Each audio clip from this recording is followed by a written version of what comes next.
Hello guys, welcome back to my channel. कल हमने budget complete किया था। कल यूपी बजट कंप्लीट किया था। उससे पहले हम राष्ट्रीय बजट कंप्लीट कर चुके हैं। आज हम आर्थिकी में आगे देखेंगे, कुछ टॉपिक्स बचे हैं तो आज हम उनको कंप्लीट करेंगे। चलिए स्टार्ट करते हैं। पहले टॉपिक है आयकर विधेयक 2025, एक प्रमुख कर सुधार। सरकार द्वारा जुलाई 2024 के बजट में घोषणा की गई कि आयकर अधिनियम 1961 की एक समयबद्ध और व्यापक समीक्षा की जाएगी ताकि इसे संक्षिप्त, स्पष्ट और पढ़ने समझने योग्य और आसान बनाया जा सके। तो 1 अप्रैल 2026 से यह एक्ट प्रभावी हो गया है। कौन सा एक्ट? आयकर अधिनियम 2025। इस विधेयक में आकलन वर्ष और पिछला वर्ष की जगह टैक्स ईयर की अवधारणा लाई गई है। तो 1961 के अधिनियम में नहीं थी, ये संशोधन करके 2025 के अधिनियम में लाया गया है। तो याद रखना टैक्स ईयर की अवधारणा। आयकर विधेयक 2025 में अनुसूचियों की संख्या 14 से बढ़कर 16 की गई है और अनुच्छेदों की संख्या 819 से घटकर 536 रह गई है। वित्तीय वर्ष शब्द आयकर विधेयक में परिभाषित नहीं है। यह आयकर अधिनियम 1961 में भी परिभाषित नहीं है, लेकिन नए आयकर विधेयक में वित्तीय वर्ष शब्द का प्रयोग किया गया है। तो इसको भी याद रखना, टैक्स ईयर का अवधारणा याद रखना। 8वें केंद्रीय वित्त आयोग की स्थापना को मंजूरी दी गई है।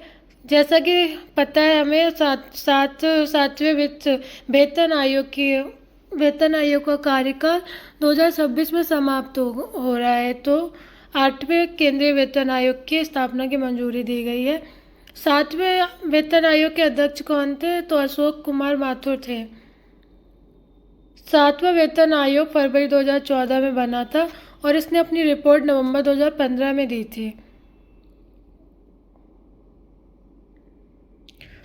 राजकोषीय स्वास्थ्य सूचकांक। नीति आयोग ने भारत का पहला राजकोषीय स्वास्थ्य सूचकांक जारी किया। तो इसमें देखते हैं, इसमें 5 व्यापक संकेतकों पर इसको आधारित किया गया है। कौन कौन से हैं वो? व्यय की गुणवत्ता, राजस्व संग्रह, राजकोषीय विवेक, ऋण बोझ सूचकांक और ऋण स्थिरता। इन 5 को लेके, इन संकेतकों को लेके ये सूचकांक जारी किया गया है। तो इसमें 18 राज्यों को 4 श्रेणियों में श्रेणीबद्ध किया गया है। Achiever, front runner, performer, aspirational. तो अचीवर की श्रेणी में शीर्ष स्थान स्वास्थ्य सूचकांक में उड़ीसा को प्राप्त हुआ है। सेकंड पे छत्तीसगढ़ और थर्ड पे गोवा का स्थान है। सबसे निचले स्थान पर पंजाब का स्थान है, जो कि 18वां है। आंध्र प्रदेश का 17वां है। तो एस्पिरेशनल में इनको रखा गया है। पैन योजना देखते हैं। पैन 2.0 परियोजना लाई गई है आयकर विभाग द्वारा। इस परियोजना में के उद्देश्य क्या है? तो डिजिटलीकरण, सुरक्षा, सुविधा, एकीकरण। पैन परियोजना का उद्देश्य वित्तीय समावेशन और डिजिटल इंडिया पहल को मजबूती प्रदान करना है। आयुष्मान व्यय वंदना कार्ड, यह योजना 2024 की है। तो 29 अक्टूबर 2024 को मोदी जी द्वारा धन्वंतरि जयंती और 9वें आयुर्वेद दिवस के अवसर पर आयुष्मान व्यय वंदना कार्ड का शुभारंभ किया गया था। प्रधानमंत्री द्वारा प्रारंभ किया गया आयुष्मान व्यय वंदना कार्ड आयुष्मान भारत प्रधानमंत्री जन आरोग्य योजना, जिसे 23 सितंबर 2018 को प्रारंभ किया गया था, के तहत प्रस्तुत किया गया है। यह कार्ड 70 वर्ष या उससे अधिक आयु के सभी वरिष्ठ नागरिकों को आर्थिक या चिकित्सा उपचार सुविधा प्रदान करेगा। तो याद रखना, 60 वर्ष नहीं है, 70 वर्ष से अधिक जो लोग हैं, वरिष्ठ लोग हैं, उनके लिए दिया जाएगा, वरिष्ठ नागरिकों के लिए दिया जाएगा। इसका लाभ वही लोग उठा पाएंगे। तो उनको 5 लाख रुपए तक का वार्षिक कवरेज मिलेगा इस योजना के तहत, जो 70 वर्ष से ऊपर हो चुके हैं। पहली बार भारत का विदेशी मुद्रा भंडार 700 बिलियन यूएसए डॉलर से अधिक हो गया है। तो हमने बजट में पढ़ा था कि 642 के आसपास था विदेशी मुद्रा भंडार, जो कि 4 अप्रैल 2024 तक बढ़कर 704.8 8-9 बिलियन यूएसए डॉलर हो गया है। तो आरबीआई ने ये आंकड़ा जारी किया है, तो याद रखना।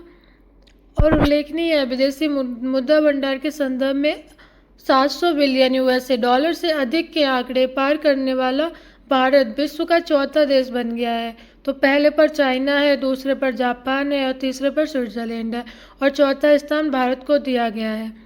सुभद्रा योजना ये उड़ीसा सरकार की योजना है, जिसका शुभारंभ मोदी जी द्वारा भुवनेश्वर उड़ीसा में किया गया है। तो याद रखना, सितंबर 2024 में आई है ये। इस योजना के तहत महिला केंद्रित बड़ी योजना है और जिसके अंतर्गत 1 करोड़ से अधिक महिलाओं के शामिल होने की उम्मीद है। इस योजना के तहत 21 से 60 वर्ष आयु के सभी पात्र लाभार्थियों को 5 वर्षों की अवधि में 50,000 रुपये मिलेंगे। तो इसको याद रखना, 2024-25 से 28-29 के मध्य इस योजना का लाभ उठा पाएंगी जो महिलाएं 21 से 60 वर्ष के बीच हैं। पर्यटन मित्र पर्यटन दीदी 27 सितंबर 2024 को भारत सरकार के पर्यटन मंत्रालय द्वारा विश्व पर्यटन दिवस पर पर्यटन मित्र पर्यटन दीदी नाम से एक राष्ट्रीय उत्तरदायी पर्यटन पहल की शुरुआत की गई है। केंद्रीय पेंशन भुगतान प्रणाली 4 सितंबर 2024 को केंद्रीय श्रम और रोजगार मंत्री मनसुख मांडविया द्वारा कर्मचारी पेंशन योजना 1995 हेतु केंद्रीकृत पेंशन भुगतान प्रणाली के प्रस्ताव को मंजूरी दी गई है। इस प्रणाली के तहत 1 जनवरी 2025 से पूरे भारत में कहीं भी किसी भी बैंक की किसी भी शाखा के जरिए पेंशन पाना संभव हो पाएगा। तो याद न रखना, केंद्रीय पेंशन भुगतान प्रणाली। पीएम स्वनिधि इतना इम्पोर्टेंट नहीं है, ये न्यूज़ भी बहुत पुरानी है। नमूना पंजीकरण प्रणाली जून 2025 बुलेटिन 12 जून 2025 को रजिस्ट्रार जनरल कार्यालय भारत सरकार द्वारा नमूना पंजीकरण प्रणाली बुलेटिन जारी की गई है। सबसे कम शिशु मृत्यु दर वाला राज्य मणिपुर रहा और जबकि सर्वाधिक शिशु मृत्यु दर एमपी की है, जो कि 1000 पे 40 होती है। विगत 5 वर्षों में अखिल भारतीय स्तर पर जन्म दर में जबरदस्त गिरावट दर्ज की गई है। यह 1971 में 36 प्रति हज़ार से गिरकर 2022 में 19 प्रति हज़ार आ गई है। तो इसको याद रखना, जन्म दर 2022 में 19 प्रति हज़ार है। यह वर्ष 2022 के संदर्भ में भारत के बड़े राज्यों में सर्वाधिक जन्म दर बिहार में और सबसे कम तमिलनाडु में है। तो इसको भी याद रखना। शीर्ष जन्म दर वाले राज्य भी देखते हैं। बिहार पहले पर है, दूसरे पर उत्तर प्रदेश और तीसरे पर राजस्थान है। तो इन तीनों को याद रखना। शीर्ष जन्म दर वाले राज्य बिहार, उत्तर प्रदेश और राजस्थान। न्यूनतम जन्म दर अंडमान और निकोबार द्वीप समूह, गोवा, चंडीगढ़, तमिलनाडु। तो इनको याद रखना।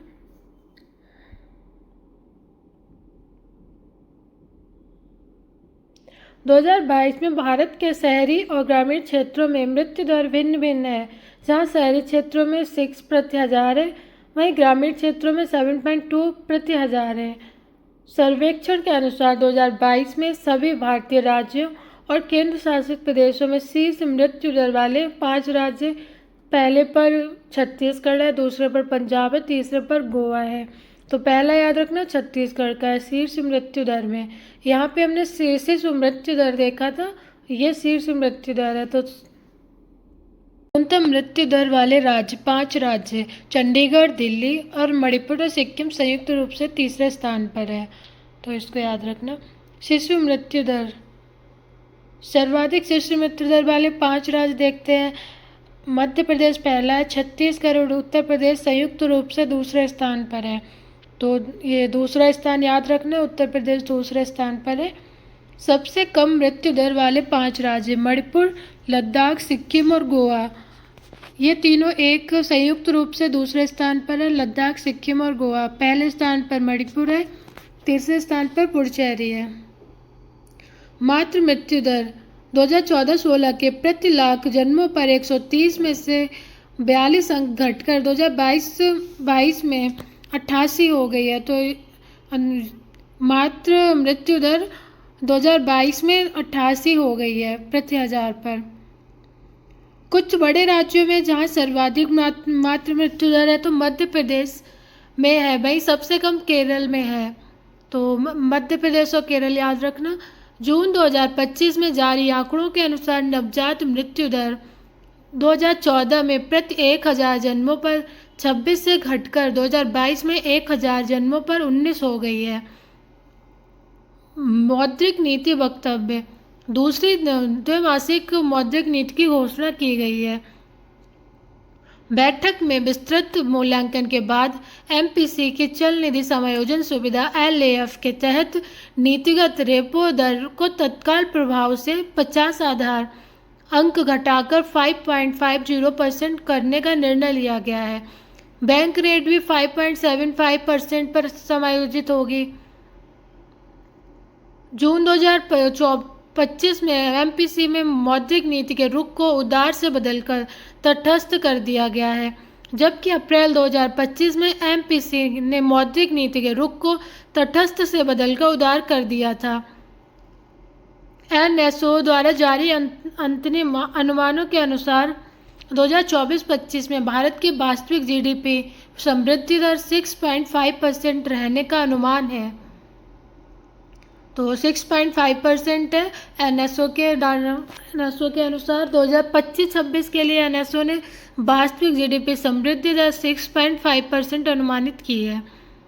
पारिवारिक उपभोग व्यय सर्वेक्षण 2023-24 सर्वेक्षण से प्राप्त औसत मासिक प्रति व्यक्ति उपभोग व्यय ग्रामीण क्षेत्रों में 4122 और शहरी क्षेत्रों में 6996 पाया गया है। पिछले सर्वेक्षण में 2022-23 की तुलना में यह लगभग 9.25% तथा 8.3% शहरी में वृद्धि को दर्शाता है। तो मासिक एमपीसी ग्रामीण क्षेत्रों में 4122 रुपये है और शहरी क्षेत्रों में 6996 रुपये है। सिक्किम ने भारत में सबसे अधिक औसत एमपीसी दर्ज की है। ग्रामीण क्षेत्रों में 9377 रुपये, शहरी क्षेत्रों में 13927 रुपये, जो राष्ट्रीय औसत से भी बहुत ज़्यादा है। तो सिक्किम ने सबसे अधिक मंथली पर कैपिटल एक्सपेंडिचर दर्ज किया है। इसके विपरीत छत्तीसगढ़ में सबसे कम है, जो कि ग्रामीण क्षेत्रों में 2739 रुपये है और शहरी क्षेत्रों में 4927 रुपये है। ओडिशा ने ग्रामीण एमपीसी में सर्वाधिक वार्षिक वृद्धि दर्ज की है। जो एक साल में वृद्धि सबसे अधिक देखी गई है तो वो ओडिशा में देखी गई है और शहरी क्षेत्रों में पंजाब में। महाराष्ट्र और कर्नाटक न्यूनतम वृद्धि दर्ज करने वाले राज्य हैं। तो महाराष्ट्र ने ग्रामीण क्षेत्र में सबसे कम वृद्धि दर्ज की है और कर्नाटक ने शहरी क्षेत्रों में। एक बार आप देख लेना, खुद से याद रहेगा आप लोगों को। बहुत ज़्यादा फैक्चुअल इन्फॉर्मेशन है तो आप देखते हुए चलना। ग्रामीण भारत में एक औसत परिवार अपने मासिक कुल खर्च का करीब 47% खाद्य मदों पर खर्च कर रहा है। शहरी भारत में भी कुल खर्च का लगभग 40% हिस्सा खाद्य मदों पर है। बस सुन ले, इतना रटने की ज़रूरत नहीं है इसको। आवधिक श्रम बल सर्वेक्षण किसने जारी किया है? तो राष्ट्रीय सांख्यिकी कार्यालय एनएसओ ने जारी किया है। अखिल भारतीय स्तर पर पीएलएफएस में प्रमुख श्रम बल संकेतक अब मासिक आधार पर जारी किए जाएंगे, जबकि पीएलएफएस के तिमाही परिणाम अब शहरी ग्रामीण और शहरी ग्रामीण क्षेत्रों के लिए संयुक्त रूप से जारी किए जाएंगे। 9 अप्रैल 2025 को सांख्यिकी एवं कार्यक्रम कार्यान्वयन मंत्रालय भारत सरकार द्वारा आवधिक श्रम बल सर्वेक्षण 2024 जारी किया गया। पीएलएफएस के नवीनतम आंकड़ों के अनुसार 15 वर्ष से अधिक आयु की आबादी में अखिल भारतीय एलएफपीआर वर्ष 2023 में 59.8% जो 2024 में घटकर 59.6% हो रह गया है। तो याद रखना। इसी प्रकार डब्ल्यूपीआर जो 2023 में 58% से कम होकर 2024 में 57.7% प्रतिशत हो गया है, यदि यानी रोजगार अनुपात में मामूली गिरावट हुई है। बेरोजगारी दर वर्ष 2023 में 3.1% से थोड़ी वृद्धि बढ़कर 2024 में 3.2% हो गई है, जो अभी तक का सबसे निम्नतर स्तर पर स्थिर है। भविष्य के लिए तैयार भारत की डिजिटल अर्थव्यवस्था। वैश्विक स्तर पर डिजिटलीकरण की तुलना में भारत 39 स्कोर के साथ तीसरे स्थान पर है। तो डिजिटलीकरण के मामले में भारत तीसरे स्थान पर है वैश्विक स्तर पर। भारत पहले स्थान पर यूएस और चाइना का स्थान दूसरा है। चौथे स्थान पर यूके है, पांचवें पर जर्मनी है। डिजिटलीकरण के संदर्भ में 5 शीर्ष राज्य, तो कर्नाटका पहले पर है, महाराष्ट्र दूसरे पर है, तेलंगाना तीसरे पर है, गुजरात और हरियाणा उसके बाद है। केंद्र शासित प्रदेशों में नई दिल्ली और चंडीगढ़ शीर्ष पर हैं, दोनों का एक ही स्थान है। बड़े राज्यों में राजस्थान और उत्तराखंड, उत्तर प्रदेश शीर्ष पर हैं, तो इसको याद रखना। प्रणालीगत रूप से घरेलू बैंकों की सूची। 13 नवंबर 2024 को आरबीआई द्वारा 2024 में प्रणालीगत रूप से महत्वपूर्ण घरेलू बैंकों की सूची जारी की गई है। एसबीआई, एचडीएफसी, आईसीआई बैंक की पहचान प्रणालीगत रूप से महत्वपूर्ण घरेलू बैंकों के रूप में जारी रही। भारत की अक्षय ऊर्जा 2022 गीगावाट के पार चली गई है। तो 10 अक्टूबर 2024 तक देश की कुल अक्षय ऊर्जा क्षमता 200 गीगावाट के आंकड़े को पार कर गई है। तो इसको याद रखना। देश में कुल स्थापित नवीकरणीय ऊर्जा क्षमता 31 मार्च 2025 तक 220 गीगावाट तक पहुंच गई है, जबकि विगत वर्षों में यह 198 गीगावाट थी। इस वर्ष की ऊर्जा क्षमता विस्तार में सबसे अधिक योगदान सौर ऊर्जा द्वारा किया गया है। तो कुल सौर ऊर्जा क्षमता कितनी है? 105 गीगावाट के आसपास है, इतना याद रखना। सबसे ज़्यादा योगदान नवीकरणीय ऊर्जा में सौर क्षमता का है। 31 मार्च 2025 तक की स्थिति के अनुसार भारत की नवीकरणीय ऊर्जा स्थापित क्षमता में अग्रणी 4 राज्य। राजस्थान पहले पर है, जिसकी नवीकरणीय ऊर्जा सबसे अधिक है। दूसरे स्थान पर गुजरात है, तीसरे पर तमिलनाडु है, चौथे पर कर्नाटका है। तो याद रखना, पहले स्थान पर राजस्थान है नवीकरणीय ऊर्जा क्षमता में, गुजरात दूसरे पर है। 31 मई 2025 तक के आंकड़ों में भारत की कुल नवीकरणीय ऊर्जा क्षमता 226 गीगावाट हो गई है। इस संदर्भ में गुजरात ने राजस्थान को पीछे छोड़ दिया है। हमने बजट वाले चैप्टर में देखा था नवीकरणीय ऊर्जा में राजस्थान पहले स्थान पर था, लेकिन अब गुजरात पहले स्थान पर हो गया है। तो आप देख लेना किस डेट का पूछ रहे हैं, बजट के अकॉर्डिंग या लेटेस्ट डेटा के हिसाब से, तो आप ध्यान रखना इसको।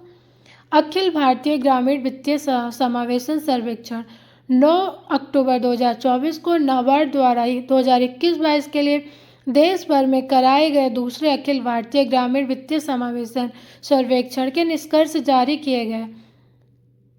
पहला सर्वेक्षण 2016 में किया गया था। रिपोर्ट के अनुसार 5 वर्षों में ग्रामीण परिवारों की औसत मासिक आय 57.6% की वृद्धि दर्ज की गई है।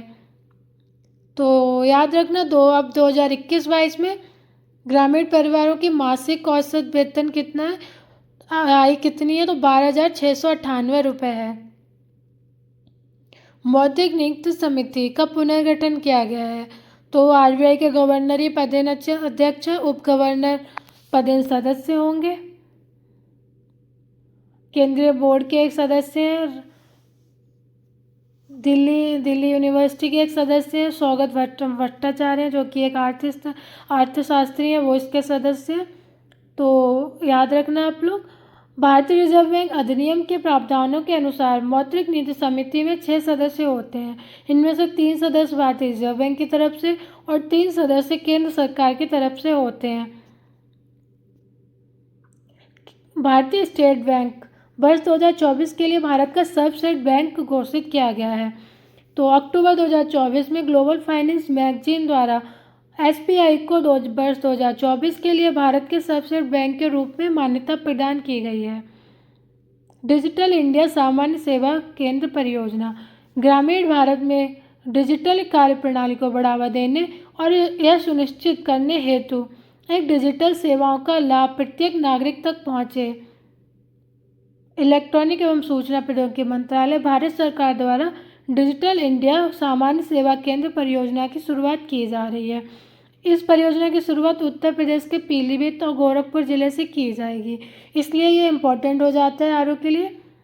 उत्तर प्रदेश के 2 जिलों में ये परियोजना शुरू हो रही है, तो पीलीभीत और गोरखपुर 2 जिले शामिल हैं। इन दोनों को याद रखना। 10 जिलों में ये केंद्र स्थापित किए जाएंगे, तो ये 10 जिले देख लेना, लेकिन गोरखपुर और पीलीभीत याद रखना है। भारत के लिए राष्ट्रीय स्वास्थ्य लेखा अनुमान 2021-22 के संदर्भ में जारी किए गए अनुमानों के अनुसार कुल स्वास्थ्य व्यय में आउटपुट ऑफ पॉकेट व्यय की हिस्सेदारी वर्ष 2014-15 में 62.6% से घटकर 2021-22 में 39.4% रह गई है, तो इसको देख लेना। इस अवधि के दौरान देश के कुल सकल घरेलू उत्पाद में राष्ट्रीय स्वास्थ्य व्यय की हिस्सेदारी 2014-15 के 1.13% से बढ़कर 2021-22 में 1.84% हो गई है। कुल स्वास्थ्य व्यय में सरकारी स्वास्थ्य व्यय का हिस्सा 2021-22 में 48% हो गया है, जो कि 2014-15 के डाटा से बहुत ज़्यादा है। तो याद रखना, सरकारी स्वास्थ्य व्यय 48% है कुल स्वास्थ्य व्यय में। आर्थिक श्रम बल सर्वेक्षण वार्षिक रिपोर्ट जुलाई 2023 और से जून 2024 तक का कवर किया है इसने, तो ये जारी अब सितंबर 2024 में की गई है। जारी रिपोर्ट ने जुलाई 2023 से 24 के दौरान 15 वर्ष और उससे अधिक उम्र के लोगों के लिए सामान्य स्थिति में श्रम बल प्रतिभागी दर 60.1% रहेगी। पुरुष और महिलाओं के लिए 78.8% और महिलाओं के लिए 41.7% का प्रतिशत रही है। सामान्य आयु वर्ग के पुरुषों के लिए सामान्य स्थिति में LFPR समान समय अवधि के दौरान 78.5% से बढ़कर 78.8% हो गया है। तो आप एक बार सुन लो, देख लो, इतना रटने की ज़रूरत नहीं है। उत्तर प्रदेश और बिहार दोनों के लिए बेरोजगारी दर 3% दर्ज की गई है। नववृत सार्वजनिक वित्तीय संस्थान के रूप में अधिसूचित किया गया है, तो बस इतना याद रखना है। यूनिफाइड लैंडिंग इंटरफेस RBI ने के तत्कालीन गवर्नर द्वारा एक digital platform unified lending interface को जारी करने की घोषणा की गई है, तो याद रखना, यूनिफाइड लैंडिंग इंटरफेस RBI द्वारा जारी किया गया है। कृषि और संबंधित क्षेत्र बागवानी फसलों के क्षेत्र उत्पादन में द्वितीय अग्रिम अनुमान जारी किया गया है। तो क्षेत्रफल की दृष्टि से बागवानी क्षेत्रफल कितना हो गया है, तो 292.67 हो गया है। उत्पादन 3677 हो गया है, लाख टन हो गया है। आम का कुल उत्पादन 228 लाख टन का होने का अनुमान है। केले का उत्पादन 380, तरबूज का 44 लाख टन, सब्जियों का उत्पादन 2196। तो आप इसको बस देख लो, इतना डिटेल में तो नहीं जाता है। बागवानी फसलों का कुल परसेंट याद रखना, तो क्षेत्रफल 292 लाख हेक्टेयर में और उत्पादन 3677 लाख टन। मसालों के उत्पादन में थोड़ी सी गिरावट आई है, तो स्टेटमेंट में पूछे तो बस मसालों के कुल उत्पादन में गिरावट आई है और सब में थोड़ा बहुत बढ़ा है। खरीफ फसलों के लिए न्यूनतम समर्थन मूल्य, तो धान के लिए 2369 रुपये किया गया है, जो कि 2024-25 में 2300 रुपये था, तो 69 रुपये की बढ़ोतरी की गई है। धान ग्रेड ए 2389 रुपये, बाजरा 2775, मक्का 2400, तूर के लिए 8000, कपास के लिए 7710। बाजरा के बाद मक्का, तूर, अरहर, उड़द के संदर्भ में किसानों को इनकी उत्पादन लागत पर सबसे अधिक अपेक्षित लाभ अनुमानित है। तो इन 3-4 में किसानों ने जितना लागत लगाई है उससे ज़्यादा उन्हें लाभ मिलने की उम्मीद है। तो याद रखना, बाजरा, मक्का, तूर, अरहर, उड़द। प्रमुख फसलों का उत्पादन तृतीय अग्रिम अनुमान 2023-24 में कुल उत्पादन, चावल उत्पादन कितना होने का अनुमान है? तो 1490.74 लाख टन। गेहूं का उत्पादन 1175.07 लाख टन। श्री अन्न का उत्पादन, मोटे अनाजों का उत्पादन या तो 180.15 लाख टन अनुमानित है। तो इन 3 का याद रखना। सोयाबीन का भी याद रखना, 2024 के लिए सोयाबीन का उत्पादन 151.80 लाख टन, सरसों का 126 लाख टन। जीनोम संपादित चावल, दुनिया का पहला ऐसा राष्ट्र बन गया है जिसने जीनोम संपादित चावल बनाया है। तो भारत बन गया है पहला देश। देश की पहली जीनोम संपादित चावल की 2 किस्में DRR राइस 100 तथा पूसा DST राइस 1 को जारी किया गया है। पहली किस्म DRR राइस 10, इन दोनों का नाम याद रखना, DRR rice 1, DRR rice 100, Pusa DST rice 1। किस्म भारतीय कृषि अनुसंधान परिषद IIRR हैदराबाद द्वारा लोकप्रिय सांबा मसूरी किस्म से विकसित किया गया है। दूसरी किस्म पूसा विशेष रूप से खारे और क्षारीय मिट्टी में भी उत्कृष्ट उपज देने में सक्षम है। इससे भारतीय कृषि अनुसंधान परिषद IARI नई दिल्ली द्वारा MTU 1010 के आधार पर विकसित किया गया है। मूलभूत पशुपालन सांख्यिकी रिपोर्ट के अनुसार 2023-24 में देश के कुल उत्पादन दुग्ध उत्पादन में 239.30 मिलियन टन अनुमानित है।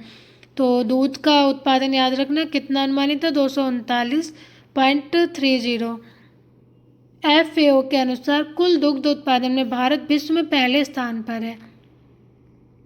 दुग्ध उत्पादक 5 राज्य, तो उत्तर प्रदेश पहले स्थान पर है दुग्ध उत्पादन में, राजस्थान दूसरे पर है और मध्य प्रदेश का स्थान तीसरा है। अंडा उत्पादक राज्यों में पहले स्थान पर आंध्र प्रदेश है, दूसरे पर तमिलनाडु है। कुल मांस उत्पादन में भारत विश्व में चीन और US में ब्राज़ील के बाद चौथे स्थान पर आता है। चाइना का पहला स्थान है मांस उत्पादन में और भारत का चौथा स्थान है। देश में ऊन उत्पादक में प्रथम स्थान राजस्थान का है, दूसरे स्थान पर जम्मू कश्मीर है। तो याद रखना, राजस्थान का स्थान पहला है ऊन उत्पादन में। रबी फसलों के न्यूनतम समर्थन मूल्य, गेहूं के लिए 2425 रुपये, जौ के लिए 1980 रुपये, चना के लिए 5650, मसूर के लिए 6700, रेपसीड के लिए 5950, कुसुम के लिए 5940। तो याद रखना, गेहूं का याद रखना 2425, जौ का 1980। तो ऐसे याद रख सकते हैं थोड़ा। राष्ट्रीय खाद्य तेल मिशन 3 अक्टूबर 2024 को प्रधानमंत्री नरेंद्र मोदी की अध्यक्षता में केंद्रीय मंत्रिमंडल द्वारा राष्ट्रीय खाद्य तेल मिशन तिलहन को मंजूरी प्रदान की गई है। इस मिशन को 10,103 करोड़ रुपए के वित्तीय परिव्यय के साथ 2024-25 से 2030-31 तक की 7 वर्षों की अवधि के लिए लागू किया जाएगा। राष्ट्रीय खाद्य तेल मिशन में तिलहन के माध्यम से रेपसीड, सरसों, मूंगफली, सोयाबीन, सूरजमुखी और तिल जैसी प्रमुख प्राथमिक तिलहन फसलों के उत्पादन को बढ़ावा दिया जाएगा। स्पाइस एक्ट 4 सितंबर 2024 को वाणिज्य और उद्योग मंत्रालय के तहत मसाला बोर्ड भारत द्वारा एक परिवर्तनकारी योजना स्पाइस एक्ट शुरू की गई है। तो किसके द्वारा शुरू की गई है ये याद रखना, मसाला बोर्ड भारत द्वारा। Agrisure fund, agri fund for startups and rural enterprises Bharat में खेती के परिदृश्य से क्रांति लाने की दिशा में एक अग्रणी कदम है। एग्रीश्योर बजट भाषण 2022-23 में इसकी चर्चा की गई थी। एग्रीश्योर को कृषि और ग्रामीण स्टार्टअप इकोसिस्टम में विकास और नवाचार को बढ़ावा देने हेतु डिजाइन किया गया है। एग्रीश्योर कृषि स्टार्टअप इकोसिस्टम में अपनी तरह का पहला उत्पाद है। उद्योग क्षेत्र में देखते हैं क्या नई न्यूज़ है। 8 प्रमुख उद्योगों का सूचकांक, तो समग्र सूचकांक में वृद्धि 4.5% की रही है। कोयला में 5.1, इस्पात में सबसे अधिक हुई है 6.9, सीमेंट में 6.3, विद्युत में 5.2। समग्र का तो याद रखना ही आप लोग 4.5% वृद्धि दर्ज की गई है। ग्लोबल स्टार्टअप इकोसिस्टम इंडेक्स किसके द्वारा जारी किया गया है, तो स्टार्टअप लिंक द्वारा जारी किया गया है। इस वर्ष की सूची में भारत ने वर्ष 2024 की अपनी रैंकिंग जो कि 19 थी में 3 पायदानों की गिरावट दर्ज की है, तो अब 22 हो गई है। 2024 में 19 थी, 2025 में 22वीं हो गई है। पहला स्थान कौन है वैश्विक स्टार्टअप पारिस्थितिकी सूचकांक में, तो पहले स्थान पर यूएसए है, यूके दूसरे पर है, इजराइल तीसरे पर है। शहर में सैन फ्रांसिस्को बे जो कि यूएसए में है, न्यूयॉर्क दूसरे पर है, लंदन का स्थान तीसरा आता है। भारत के 3 शहर बेंगलुरु, नई दिल्ली तथा मुंबई को शीर्ष 20 में स्थान दिया गया है। तो भारत के शहरों में पहले स्थान पर बेंगलोर है।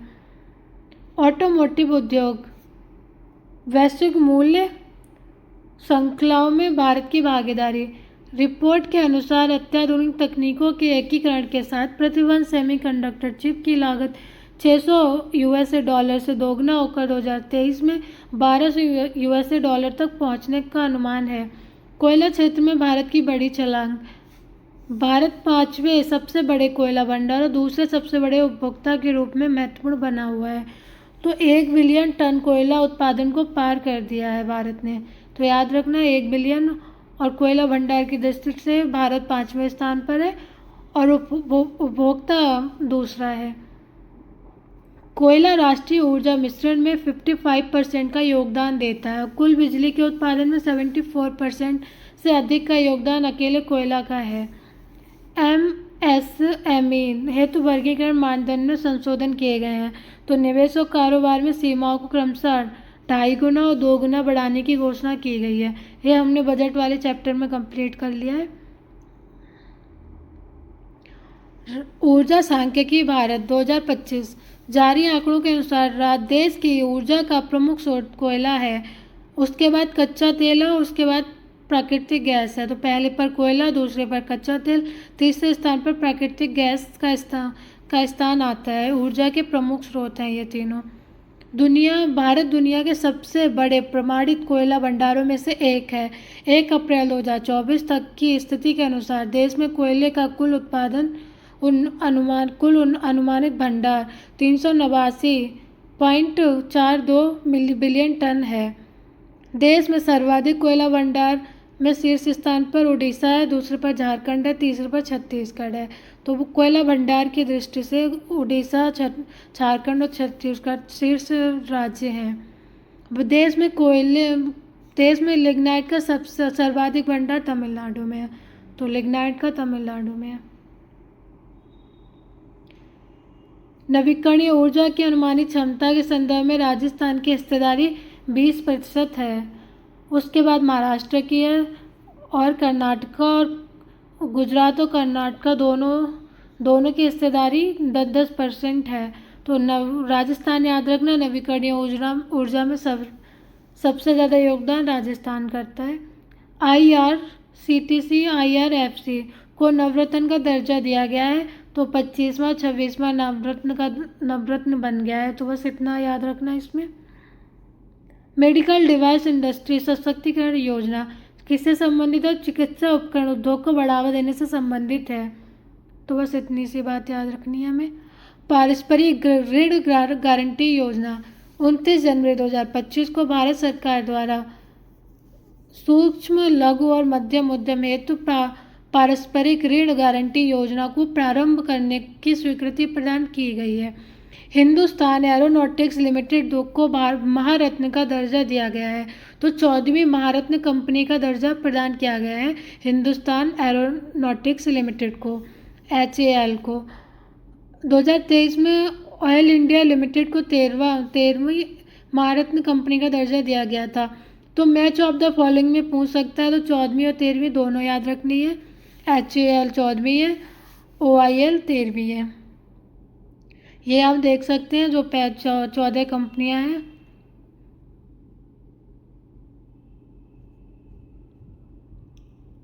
PM E-ड्राइव योजना 1 अप्रैल 2024 से 31 मार्च 2026 तक के लिए लागू रहेगी। तो बिजली आधारित परिवहन को बढ़ावा देने के उद्देश्य से PM E-ड्राइव योजना को शुरू किया गया है। 2024 की योजना है, ये याद रखना है। 4th ग्लोबल री इन्वेस्टमेंट 16 से 18 सितंबर 2024 के मध्य नवीन और नवीकरणीय ऊर्जा मंत्रालय भारत सरकार द्वारा महात्मा मंदिर गांधी नगर गुजरात में चौथा वैश्विक री इन्वेस्ट 2024 का आयोजन किया गया है। तो गुजरात याद रखना। चौथा ग्लोबल री इन्वेस्टमेंट सम्मेलन का आयोजन कहाँ हुआ है, तो गुजरात में हुआ है।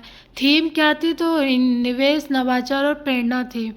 वर्ल्ड ट्रेड स्टैटिस्टिकल्स रिव्यू किसके द्वारा जारी की गई है, तो WTO के द्वारा जारी की गई है। भारत का स्थान क्या है, तो 9वां स्थान है भारत का, पहले स्थान पर चाइना है।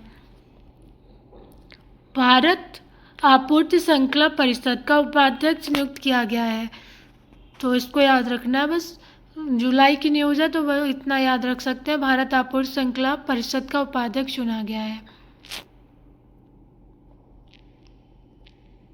चलिए आज की क्लास यहीं पे समाप्त करते हैं। थोड़ा और बचा है आर्थिकी में, वो हम कल कंप्लीट कर लेंगे, यूपी स्पेशल और थोड़ा इसका बचा हुआ पार्ट। चलिए, thank you for watching and please like and subscribe my channel.